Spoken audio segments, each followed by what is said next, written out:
Welcome to WeFM's 3 p.m. news. I am your presenter, Rajiv Providence.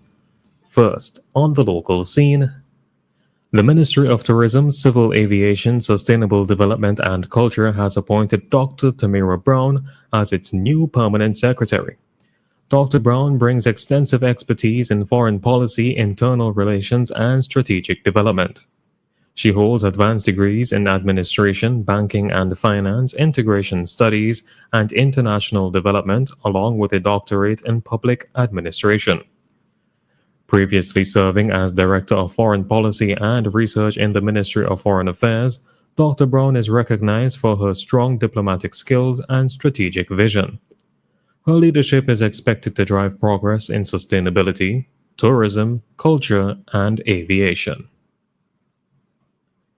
The West St. George Secondary School has officially opened a state-of-the-art food and commercial preparation lab valued at over 41,000 US dollars. The facility, inaugurated on February 27, 2025, will enhance students' access to the culinary arts program and create new opportunities in agro-processing. The project was made possible through the generous support of the TX Foundation, a philanthropic organization from Taiwan. The opening ceremony also included a donation of supplies to the Ministry of National Mobilization by Simply Help, a Taiwanese American NGO. The initiative marks a significant step in advancing vocational education and community development. Still on the local scene, businessman Marcus de Freitas claims that the government has paid him EC $3.7 million for his Beachmont properties acquired 20 years ago, not EC $4.7 million, as stated by Prime Minister Dr. Ralph Gonsalves. De Freitas asserts that the government still owes him EC $2,357,000 plus interest.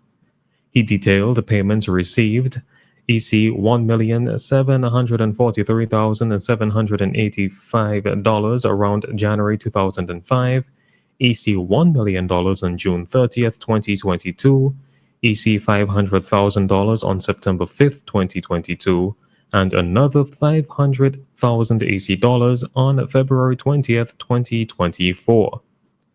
De Freitas disputes the Prime Minister's assertion and urges the government to disclose all payment evidence.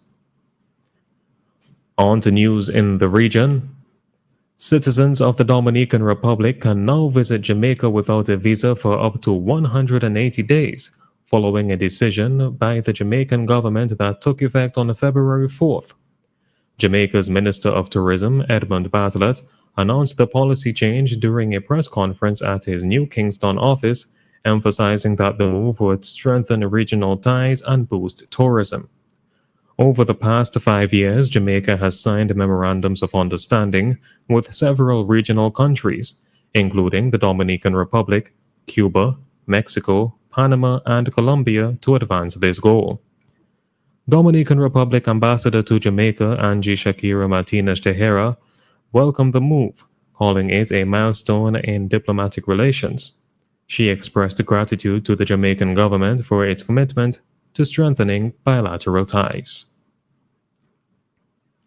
The Barbados-based Caribbean Climate Outlook Forum CARICOF says an expected return to ENSO-neutral conditions in the Pacific, while unusually warm tropical North Atlantic temperatures persist, implies that the Caribbean region is set to transition into an intense heat season, with heat waves occurring as early as April. ENSO, or El Niño Southern Oscillation, is a climate pattern that involves changes in ocean temperatures in the tropical Pacific.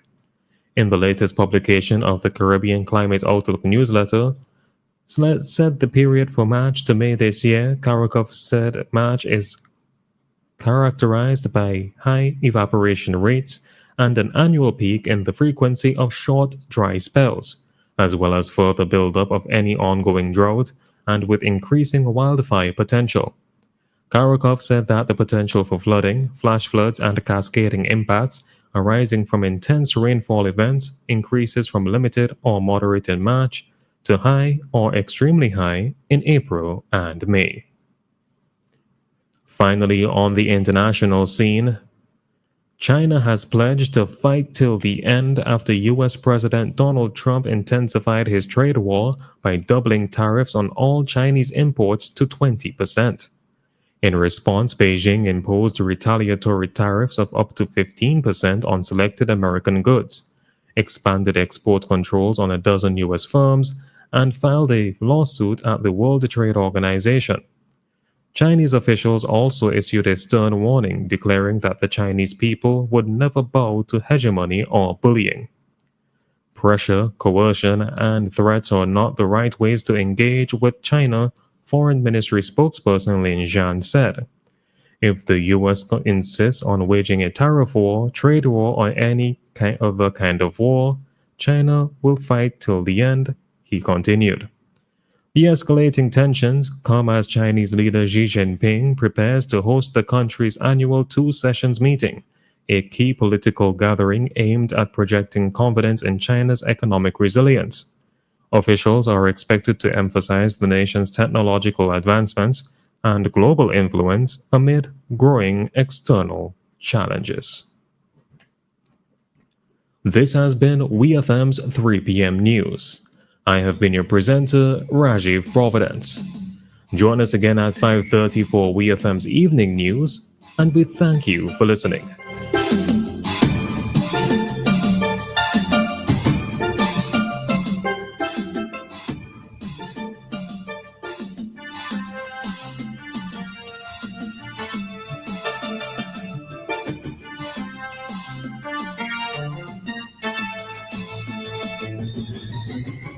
Sir?